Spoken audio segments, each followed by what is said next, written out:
गुजरात के इलाका कठाला चनाब के करीब जीटी रोड पर खूनी डकैती की वारदात करके फरार होने वाले मुलजिम को आरकर ईरान बॉर्डर से गुजरात पुलिस ने गिरफ्तार कर लिया। गुजरात पुलिस को एक बड़ी कामयाबी हासिल हुई है कि थाना सदर गुजरात के इलाका कठाला चनाब के करीब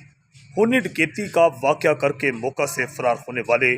एक डकैत जिसका नाम सुलेमान कुरैशी सकना सारोकी चीमा वजीराबाद बताया जाता है, उसे गुजरात पुलिस ने आरकर ट्रेस करके गिरफ्तार कर लिया है।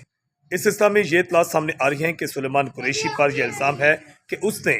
एक दौरान डकैती एक नौजवान जिसका नाम रहमान अरशद बताया जाता है, पिकअप ड्राइवर को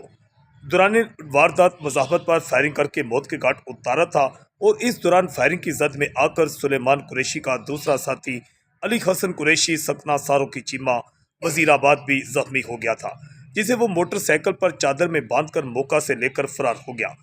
आर का जियो फेंसिंग और मुख्तलिफ इलाकों की सीसीटीवी फुटेज हासिल की गई, जिसके बाद मुलजमान को ट्रेस करके गिरफ्तार कर लिया गया और पुलिस ने आहरकार छापा मारकर दोनों मुलजमान जो हैं इनको गिरफ्तार कर लिया है। इतला ये सामने है कि सुलेमान कुरैशी से आला कत्ल जो है वो भी बरामद कर लिया गया है। पिस्टल 9mm बरामद करके सुलेमान कुरैशी के खिलाफ एक और मुकदमा दर्ज कर लिया गया है। IDN से मैं हूँ आकाश न्याज़ी।